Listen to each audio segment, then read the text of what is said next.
So let's talk about the pros and cons of Serato stems. For any of you that might be on the fence, you don't know if you want them, you don't know if you need them, you don't know if you give a shit, you don't know if it's worth it, all that stuff, okay? So we'll go right down the line. So we'll start with the pros, people. The first thing is you get to DJ with effing stems, okay? You get to DJ with fucking stems. That's the pro. It's great, okay? It's literally great. It's like, it's hard to describe. You can literally mix whatever you want. You can't. You have to stay in the key. There's rules. But what I mean is, like, there were so many mixes that, like, I thought would have sounded good together, but I could never really do because, like, you know, like EQing it out just didn't do it justice. Didn't sound good. Like if I took the low end out of here, brought the mids down here, whatever, like, you know, just using EQs in general to like beat mix. Certain mixes I can never get to sound really good. So I never did them until I could literally take away the stems. And it's just opened up a whole new world for me. DJing hasn't been this fun in a very long time. This is like the greatest invention in my lifetime, I think. Like, you know, like in my career is DJing, like since the mid 2000s. Like, I don't know of a better man. I'm not even kidding.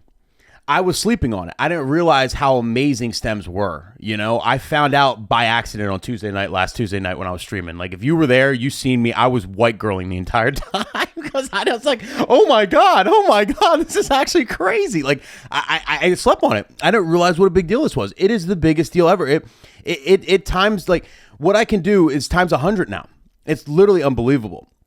Now, it's not just with mixing though, right? Like, obviously, like, you know, being able to break things down into four, like having just a melody and the bass and the drums and the acapella, like the vocals all on separate tracks, and you can just interchange them. There's so many possibilities, right? Just with mixing. But not even with that, also with MCs. Like, those you guys are like real, you know, you big MCs and stuff like that. There's a lot you could do with stems.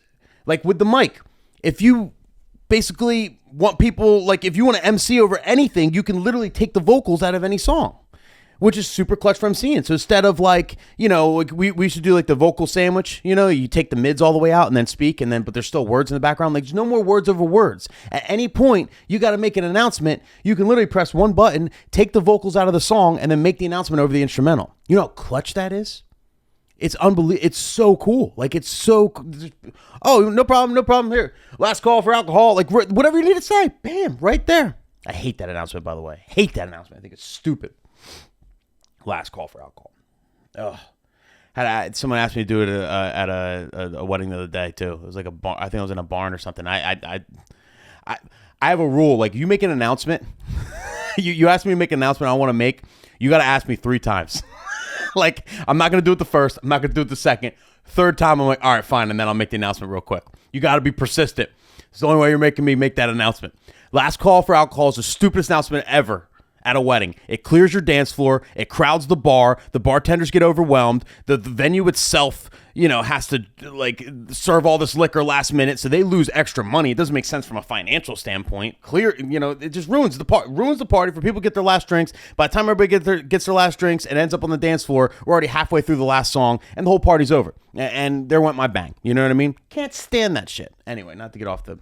So you can use it to MC, right? So you take the vocals out if you ever want to MC. Same thing, you want people to sing, you could take the vocals out and people can sing along, right? You know, you're asking the crowd to sing or whatever. But a fun thing I was doing too is you can isolate the stems, literally. So, like, you can literally just take out the bass and the melody, and then now you just have the vocals with the drums, the vocals with the percussion. And if you remember, like, if you've ever been to a concert and you see a band, a lot of times, like, you know, when the band wants the whole crowd to sing, and, you know, they light up the crowd and they're like, yeah, sing it, you know, it'll be just the words, and then the drummer. The drummer's the only one playing. The instruments will stop playing, so it's like the time for the crowd to sing. You know, do you know what I'm talking about? Like at a concert, so you can literally do this with any song. You know, you just out of nowhere take all the instruments out of the song, just leave the drums and the vocals. Don't stop. You know what I mean? Like, or whatever the hell you end up playing. But it's so cool and so useful, and it's literally, it gave us a whole nother edge over a band. Like, this is like, if I was in a band, if I was in like a wedding band and it wasn't the greatest band ever, like if I wasn't like top 5 bands in the country right now, I'd be scared shitless. because this is like one of the only things the bands had on us is like they can like remix songs and they can like literally break the stems out of songs and do sing along parts and do yada yada yada, right? Like that's the one thing the bands had on us. We had to play the original song and then mix it the best we can, whatever. Now we can do anything. Like this opens up unbelievable possibilities. So like if you're an interactive MC, you know, you're a wedding DJ and you like to get on the mic a lot and all that, like there's unlimited uses just for that. Aside from mixing. I mean, it's crazy. But of course, your mixing is super, super precise with it. So many little things you can do. There's so many times where like I'm thinking deeper into my mixes now. Like if my intro edit that I'm about to play the song and the intro edit of that song is just drums, right? It's just like a drum instrument intro edit, and then it goes into the nuts and bolts of the song. Well, then now when I beat mix it, instead of taking the whole low end out and putting the intro edit with the drums over top, now I can literally just take the drums out of the song I'm playing and just replace the drums with the song I'm playing with the drums of the new song, and then mix it in. So it's that many times cleaner, you know? And there's so many different situations where you do that. There might just be like a really cool bass line, you know? Like a doom, doom, doom, doom, doom, doom, doom, doom, right? You know that song, right? That's a super hard bass line. When I mixed that this weekend, instead of taking the low end out, I literally just took the bass out. Literally just took the bass out of the track I was playing and then dropped that over. So it was the same track I was playing, only with that new bass line. Do you know what I mean? Do you see how things can just fit together so much nicer, so much snugger, so much cleaner than ever before? I slept on it. I really, really, really slept on this, and I shouldn't have. But here I am. I don't think I can do a gig without it. I don't think I can do it. Anyway, I'm so pumped up, but we got to get to the cons. All right, let me talk shit on it. Here we go. Cons, people. Cons. There are problems. All right, there are problems. Number one is you got to have a really fast computer. That's number one. You got to have a fast computer. If you don't got a fast computer, because I had to update the firmware on my Rev 7. I didn't realize I didn't have the latest firmware, and my shit was glitching at one point. And I was like, "Oh shit!" And I realized it was the firmware, and that was it. But it made me realize that, like, you know, it's definitely taking a toll on your computer. You have to have a fast computer. You know what I mean? So, like, if you're still using that like 2015 MacBook or 2013 MacBook, do not get stems. Do not get this version of Serato. Just wait. Once you upgrade your computer, then run with it. You know what I mean? Because it's basically the program is live, literally separating the stems live as you load it. Now you can load the stems ahead of time, and so you could take like your whole, you know, whatever club folder, wedding folder, and you can, you know, load it into the stems thing, and then it'll process all the stems ahead of time. So when you get to the gig, you don't have to process it live, so it's less of a burden on your computer. But it also takes up a ton of storage to do that. It literally triples the size of each file of that song. So if your song is 5 megabytes, you know, now it's going to be 15 megabytes with the stems, you know, on average. So that kind of sucks. And it still just takes a lot of processing power just to do it in general, even if you already load the stems, you know. So like, just definitely make sure you have the right computer. Like I was looking up the specs or whatever. So for a Mac, the minimum recommended specifications, I can't talk right now.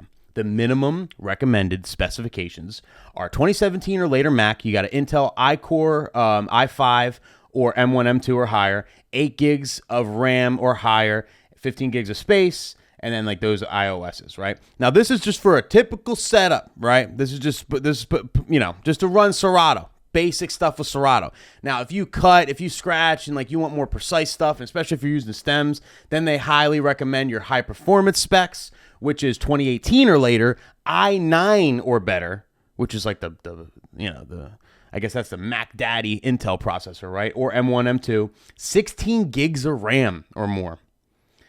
And then they say the video memory 4 gigs or the 14 core, that's like in the M2 or M1, and then those Mac OSs. So you need a beefy computer. If you guys are wondering, I bought a new computer for this. I have a 2022 MacBook Pro M2, 24 gigs of RAM with a 2 terabyte hard drive, if that even matters. Now, so mine is like maxed out. So like I'm not risking it, but I really wanted this. So like, you know, I maxed it out. You could obviously do it with 16 gigs. You don't have to get like the whole crazy stuff or whatever. And I honestly, a lot of guys I've been talking to are getting the MacBook Air. So instead of getting the MacBook Pro, the MacBook Air, you can get with an M2, save a little bit of money, but just beef it up with the RAM. So get it like an M2 MacBook Air with 16 gigs of RAM, you know, and that should run it no problem. You know, everybody I've been talking to hasn't had a problem at all with that. And, you know, and you're saving a few bucks. Now, of course, Windows 2. Windows minimum is going to be 6th generation Intel Core i5 or AMD Ryzen 5 3000 series or higher. I don't know what a Ryzen 5 3000 is. AMD Ryzen 5 3000. Sounds crazy. That sounds crazy. Oh, why did this happen? Hold on.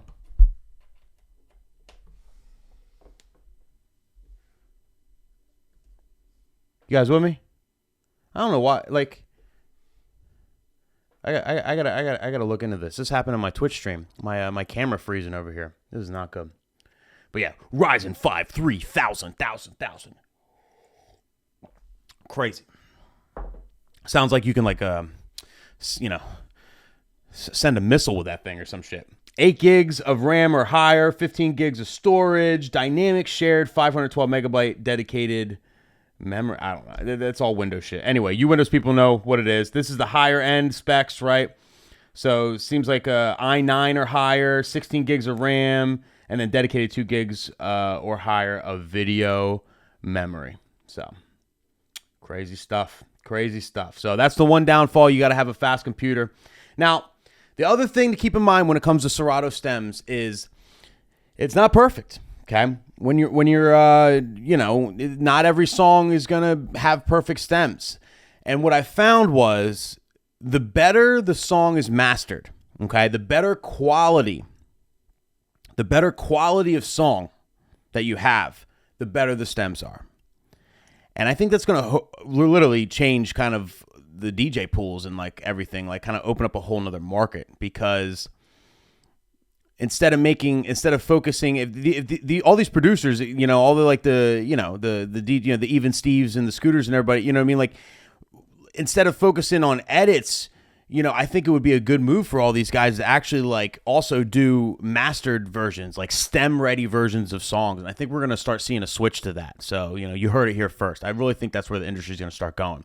It's going to be stem ready. These songs are stem ready. In other words, they are mastered to the gods. They sound so good. Every part of the song is crisp and clear and concise. So the AI within Serato or however the stems works can, you know, better, you know, separate the stems and you can have the cleanest stems possible. I have some really good mastered, really good versions of certain songs and like they sounded flawless in Serato with stems, like like it sounded like a studio acapella, like unbelievable. So that's the key, like the better the master song. So anybody who's playing the YouTube ripoffs, you know, anybody who's dropping them 128 files and you rip your songs off YouTube and SoundCloud, they will not work well with stems. Trust me. Okay. I got a couple shitty versions of songs and I tried it and it ain't it. It did not work out well. So, you know, the better the master, the better. The better the master, the better.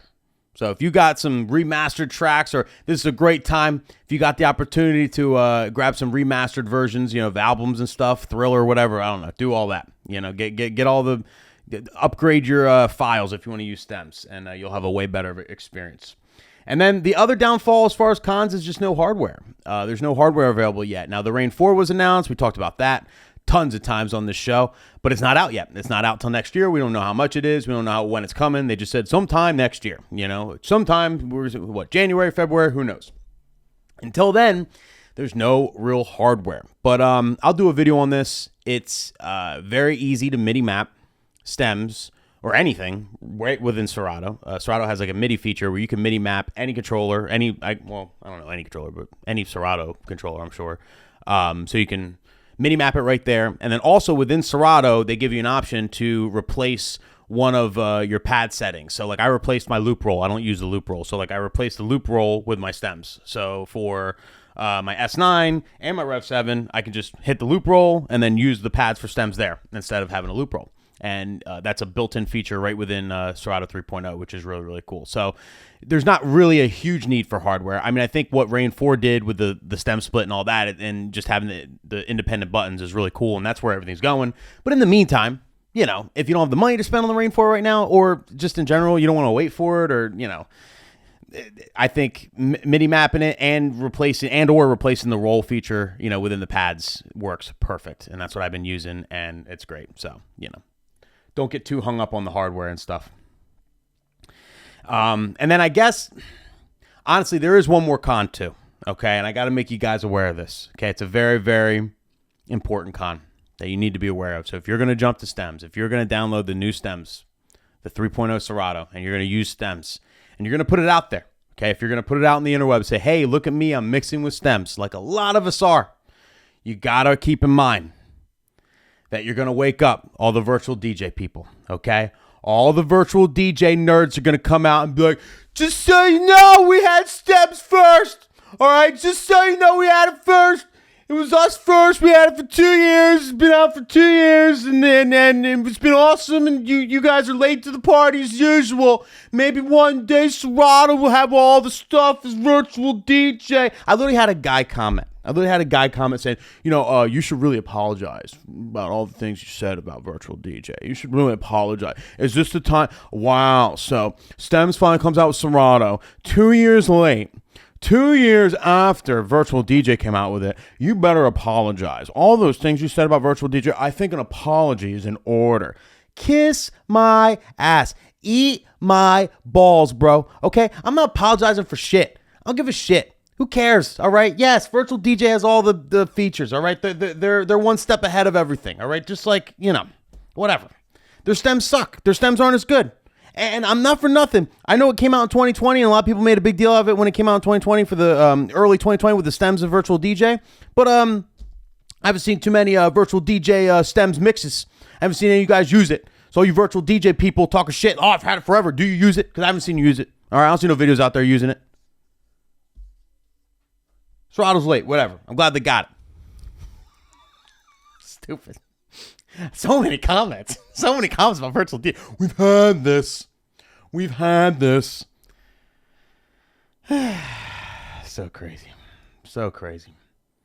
But highly recommend overall, people. You got to get stems. Just try it out. No matter what program you use. You know, try it out with Virtual. If you use the DJ algorithm one, use it with that. Use the Serato. But stems really has like completely changed the way I DJ for the better.